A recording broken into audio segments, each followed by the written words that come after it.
you don't get to do other things in life. So you have to break away from it. And that's the, because disadvantage of IIT. You guys are all trapped into this thing about doing things that you're good at.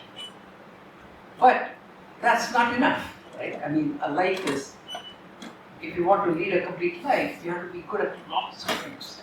And you have to be able to do lots of things. So when you get opportunities to do different things, talk to different types of people, stick your neck out a little bit, get insulted by people, all of those things, you should do them. Because that's what teaches you how to feel comfortable in environments where you're not number one.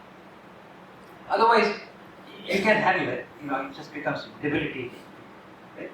So it's important, because if what happens is, what I find is that people who go through IIT, MIT, all this stuff, you get good in like playing the game to actually qualify for JEE and come to IIT, and then so you constantly try to figure out what the game is, and then you play the game better and better, and you win the game, right? But what that does is that it makes you good at playing a game that somebody else sets up, right? It doesn't make you good in changing the whole game. But the best leaders, the best entrepreneurs are the ones who change the game. If you do the same thing that somebody else is doing, you cannot be an entrepreneur. I mean, you cannot build a company, right? I mean, there's already a company doing it. If you try to do a company which does exactly what those guys do, you're not going to be successful. So, your ability to change the game is actually more important. So, education is all about, you go through this education and you learn how to do things the right way, right? That's exactly what you playing a game and winning that particular game is. But as you grow a little bit older and as you become a little bit more senior, you will realize that doing things the right way is important, but what's even more important is to figure out what's the right thing to do. And to be able to see what's the right thing to do, you have to get one level above just your own capabilities and so on, right? And so it's very important for you to sort of get out of that trap a little bit. And so try things out where you fail. Try things out where you're not necessarily the number one. Because if you get this idea that you really want to do something, you have to learn a lot of things. Like when I started a company, I had to learn accounting, I had to learn sales, I had to learn management, I had to learn whatever. But you cannot have a mindset that, hey, I don't have a degree in accounting and therefore I cannot be an accountant. At the end of the day, everything in the world tends to be common sense. It's really not that complicated. And all of you are smart enough to figure these things out. You would be here at IIT Hyderabad if you weren't smart.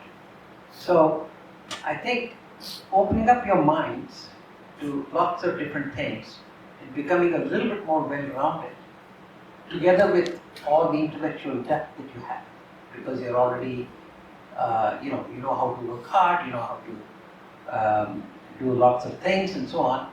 So combining your intellectual depth with a little bit more common sense, a little bit more well-roundedness, a little bit more ability to stick your neck out is very important.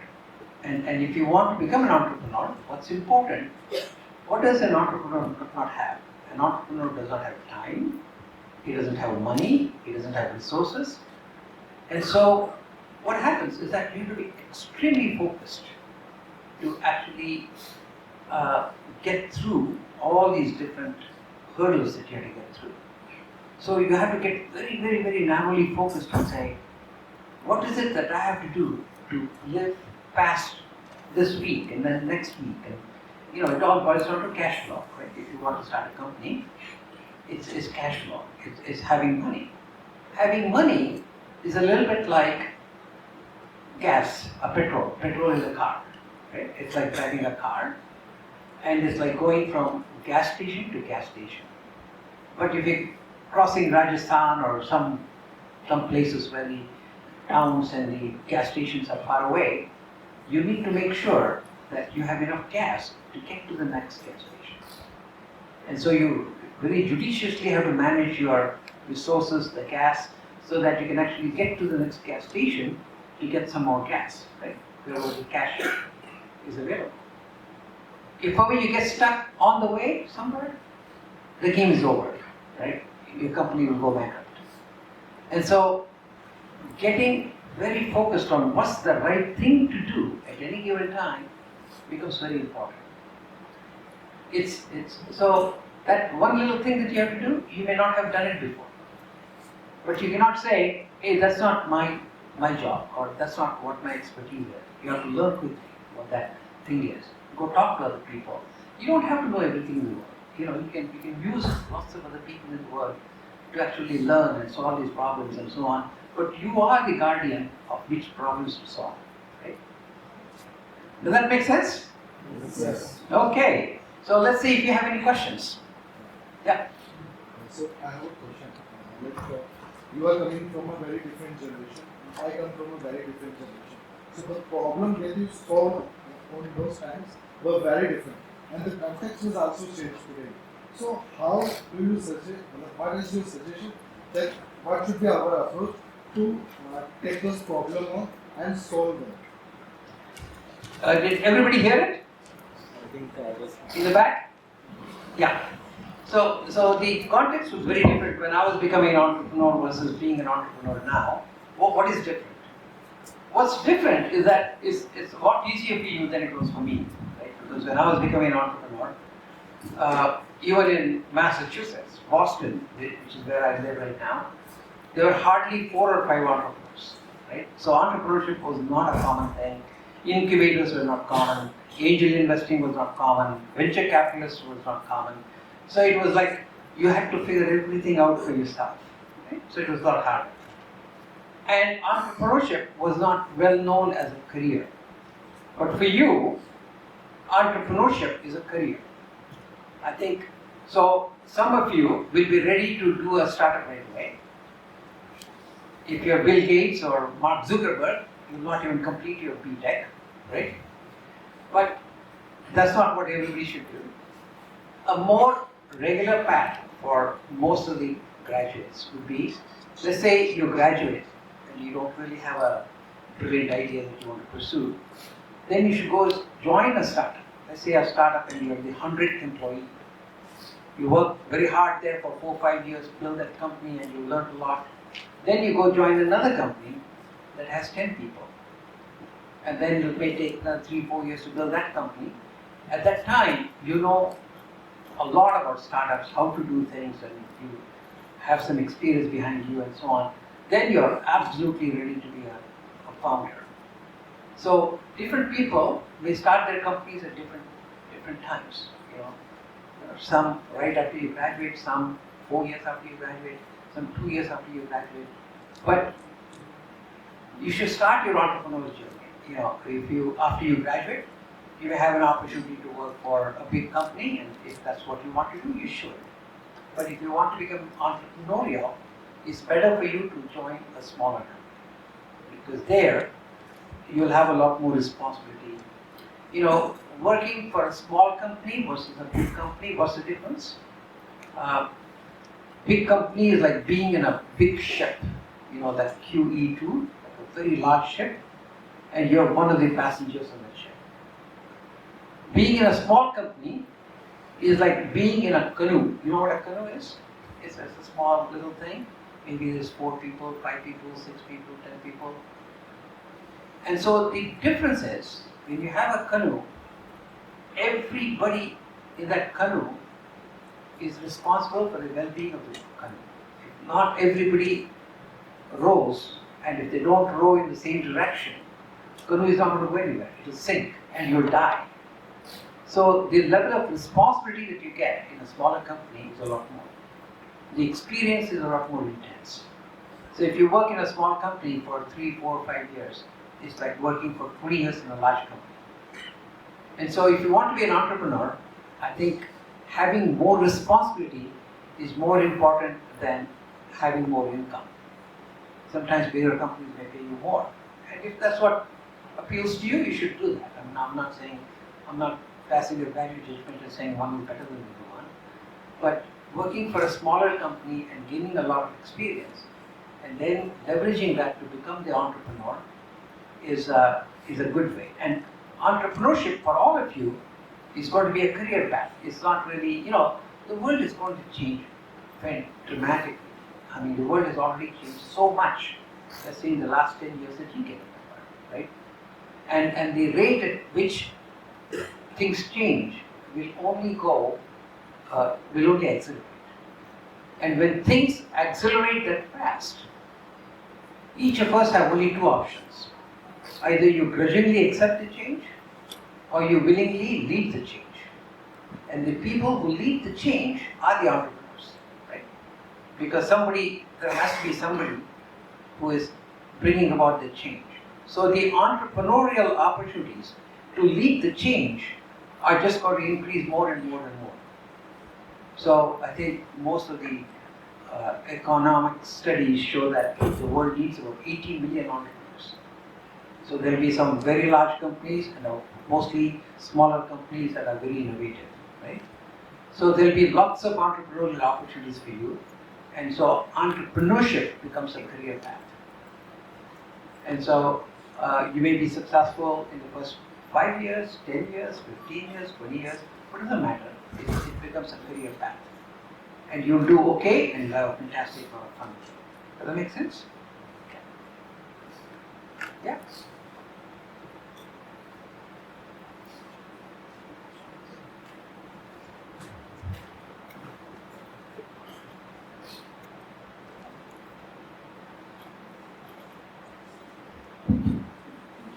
Thank you so much. One advice that we got, some kind of recommendation from one of the department advisory committees, Prabhakar Raghavan from Google. When you visited us, he told you teach your students how to pitch an idea, right? Because most of the BTechs who get graduated, they lack that skill, right? Even it has come when you're speaking also, like pitching an idea, how important it is. Like maybe as a researcher, as a teacher, I can actually at max teach them. Like, for example, we write an introduction in the research paper. That's also kind of pitching an idea, but I'm sure that will be different in the entrepreneurship world, right? You want to throw some light, and I want to listen from you, like some tips on how to pitch an idea. Yeah, so when you pitch an idea, it doesn't matter whether it's a research idea, it doesn't matter how complex the idea is. If you actually talk to people who are very well versed in that particular topic, for example, MIT has a lot of Nobel laureates. And MIT has a culture of everybody is the same. So sometimes, you go sit there and you're drinking coffee and some old man is sitting next to you, and then he doesn't even care. He'll be just talking to you, and half an hour later you say, hey, what do you do? And actually he'll be a Nobel laureate, right? So the doesn't matter how complex the idea is, but one thing that you find with those people, Nobel laureates, even though they've worked on ideas that are very profound and very complicated, they have the ability to explain it in very simple words. So the more, I think, it also comes with the mastery of the topic. The more you understand, you can express it in fewer words. The famous saying, if you want me to write 20 pages, I can do it to you in the next whatever, right?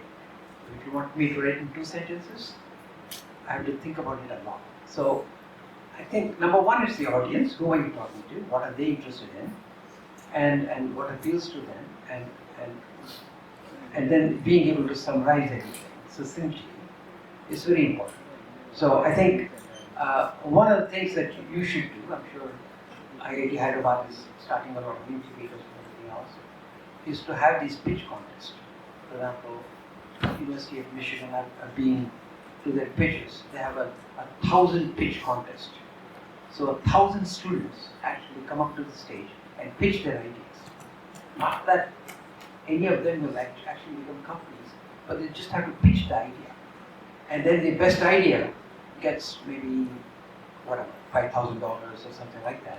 So that would be a very good way to get a lot of people going.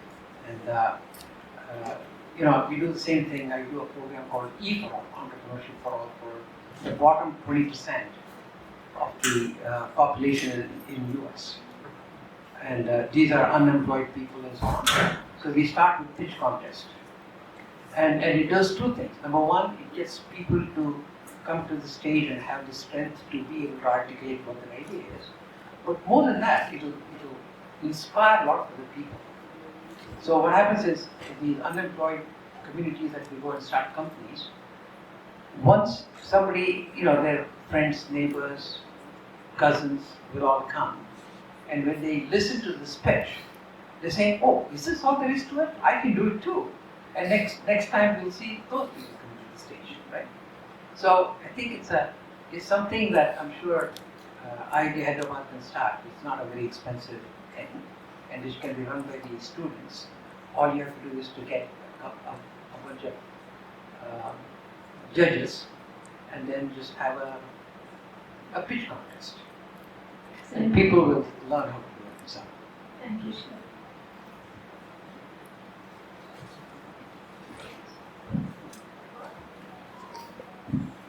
Sir, how do you identify the great talent in startups?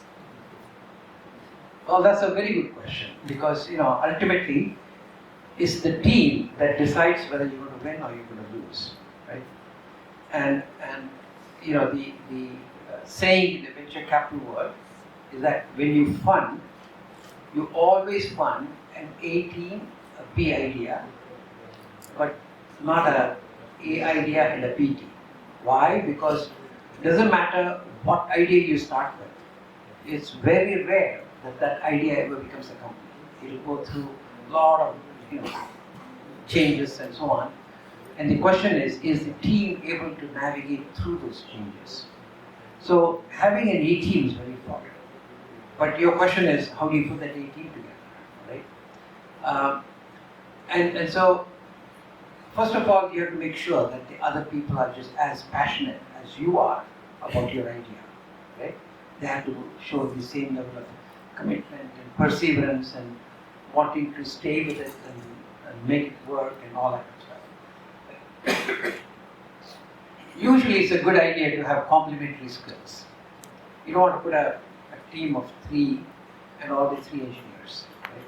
You want somebody who's got a little bit more marketing savviness, somebody who's been in sales, somebody who's been in manufacturing, depending on what the product is and so on. You want complementary skills. But at the end of the day, whenever you hire people or recruit teammates, it's very hard to know whether it's really going to work or not, right? And you can sweat it out, and you can think about it and rethink about it and rethink about it, and your decision doesn't get any better. So at some point, you have to develop a gut feel and say, I'm going to go for it. But, and this is true with all the decisions that you make as a startup. As a startup, you make a lot of decisions, 5, 10 decisions a week. And a lot of these decisions have to be made very quickly, right? So it's not like you're going to have a lot of people and assistants to do a lot of analysis and everything else and make decisions. So you're making decisions very quickly, right? But the biggest secret is when you make a decision, you don't know whether it's the right decision or wrong decision, because you're making a decision based on the best information that you have at that point. But after a week, after a month, after 6 months, after a year, as time goes on, it will be very clear whether that decision was right or wrong. And so, but the mistake that most of the people make is that the egos are so huge that even if it's a mistake, they don't want to admit, right? They want to give it more time, or they want to come up with some excuse and so on. So those teams and those people who have the ability to see a mistake and chop off that mistake, admit that it's a mistake and not put more resources into that direction, is a fantastic team. So what happens is, all your good ideas will continue to grow, and every time you make a bad decision, you chop it off. So if you hire a teammate, some employee, key employee, turns out after 3 months that he's just not pulling the weight, he's just not doing his job, then you have to have the guts to just fire him. So whenever you make a bad decision, whenever it becomes obvious, you have to manage your ego and say, yes, I was wrong, and take action on it. So, Okay, sir. Thank you.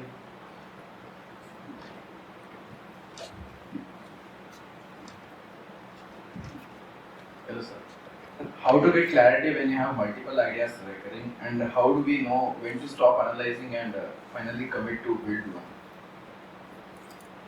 well, I think multiple ideas is not a good idea. You have to pick one, right? Why? Because the thing that I talked about is, I think I am not a person who believes that you have to keep doing things so that preparing for life to have a fantastic life at some point, right?